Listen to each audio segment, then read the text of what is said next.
Hi, welcome. Let's talk about business. My name is Nelson Pina from IMC International, partnering with Dukascopy TV, Swiss Financial TV in Geneva. Today, for this program, I have invited John Hartnett, who is our business associate in Ireland. And with him, I would like to discuss about the business reality in Ireland. Hi, John. How are you doing this morning? Good morning, Nelson. John, thinking about Ireland, I was thinking about that before the financial crisis, Ireland has been considered in Europe as a kind of the Celtic tiger.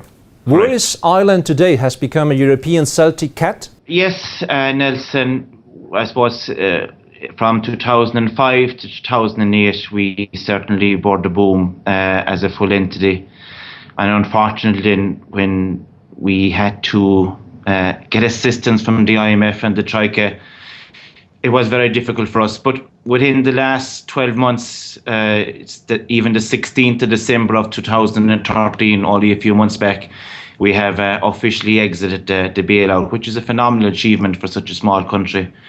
That has come about because the Irish government has worked very hard in implementing a plan seen by many as quite harsh by European standards, but it had to be done to move on to the next stage, that we could be dependent on raising funds and raising bonds, which we have started to do within the last few weeks successfully through the bond market. So it was very testing and very trying times. We are beginning to see something positive happening here now. And we are certainly, we feel, in a very strong position to crystallize in all of that. Last year, John, we were together in Dublin. I was introduced to Connect Ireland. I have met as a senator of your government. And to be very sincere with you, I was impressed about the dynamic, about the effort that the government is doing, attracting new investors. Can you please explain a bit in detail what exactly Ireland is doing? Might be better than the other countries which have suffered.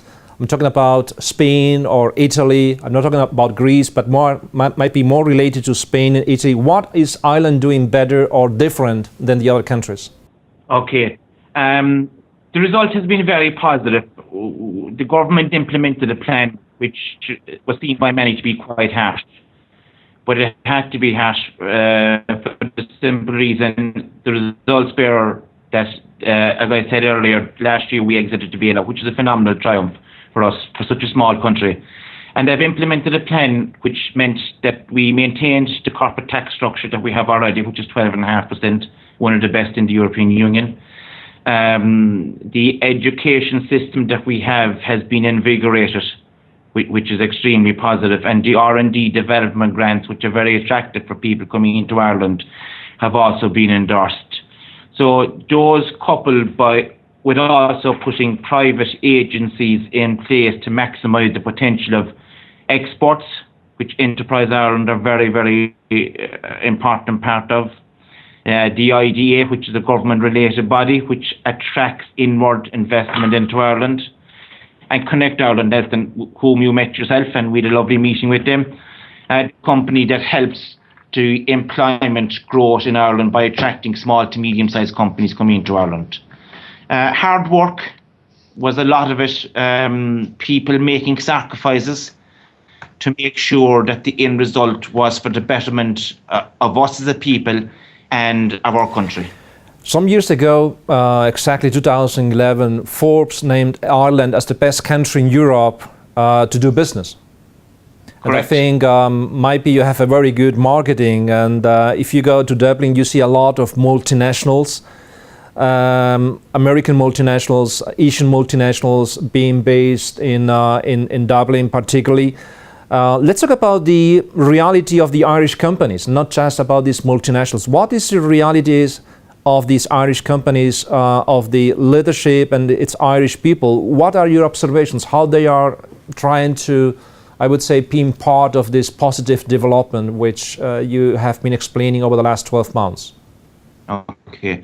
Well, the likes of Google and Abbott and Microsoft are one of the main linchpins of doing business here in Ireland. As you know, Nelson, 9 of the top 10 countries or companies in the world are now based in Ireland, which is a phenomenal achievement.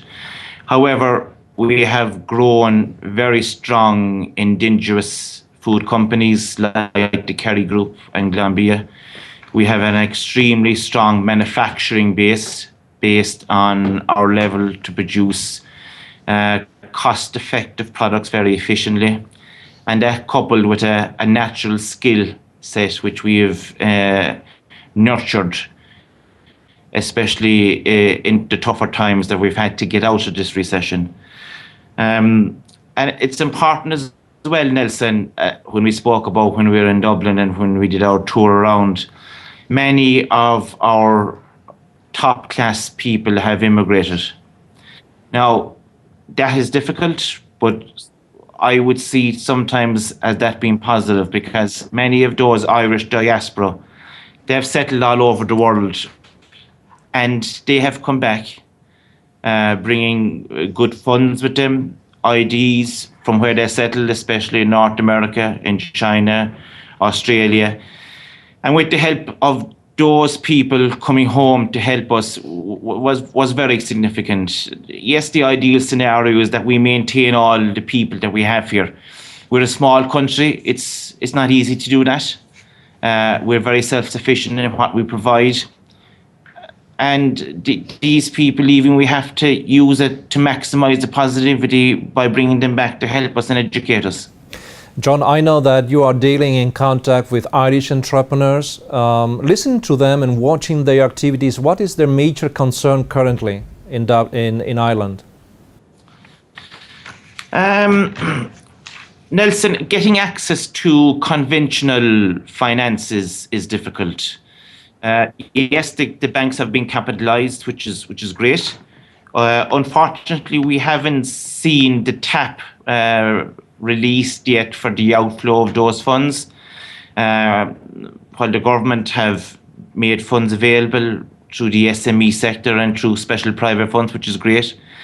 The agencies have also tied up with other international countries, just like IMC has done, and the way you've put it together, Nelson, by putting friends in countries all over the world. The government have done similar things by placing themselves with like-minded people in various countries around the world, especially China at the moment, where we're developing a very strong relationship.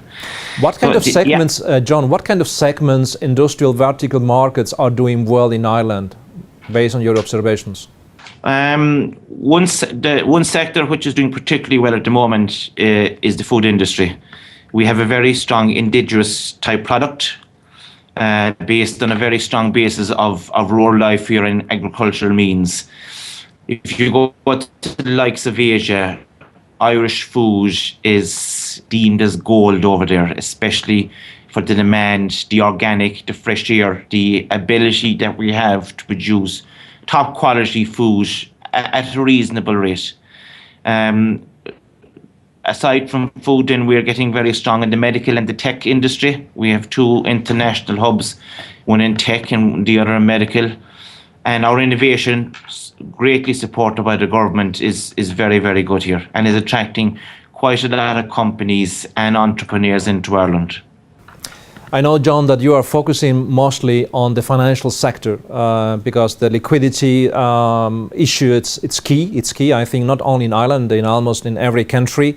How do you try to support, I would say, Irish companies to go into this financial, I would say, liquidity issue? How to handle this on the other side? What kind of investment opportunities you are offering, creating for Chinese investors or German investors or American investors to come to Ireland? So maybe you can explain these 2 sides much more clear, please. Okay.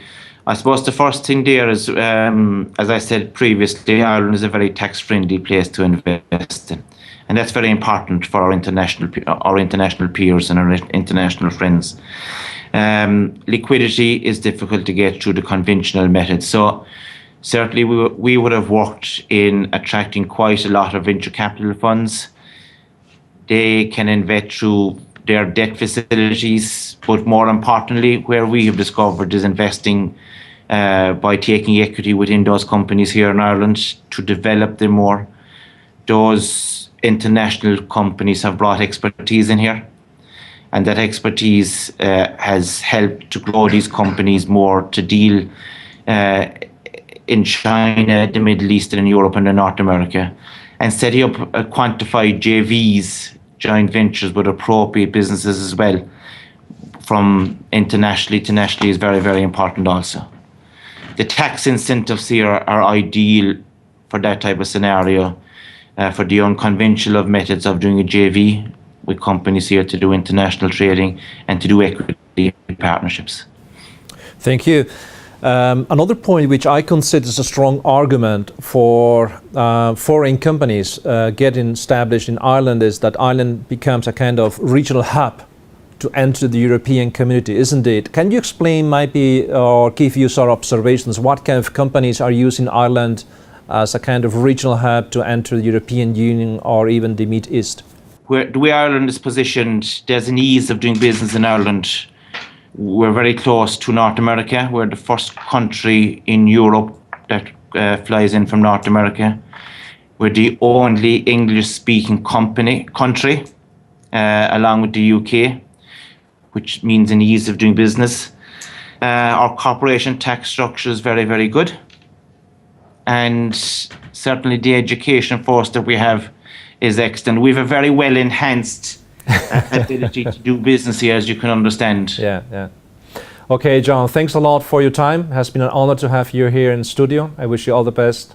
This was Inside Business about doing business in Ireland. Thanks for watching IMC International, partnering with UK's copy Swiss Financial TV. Bye for now.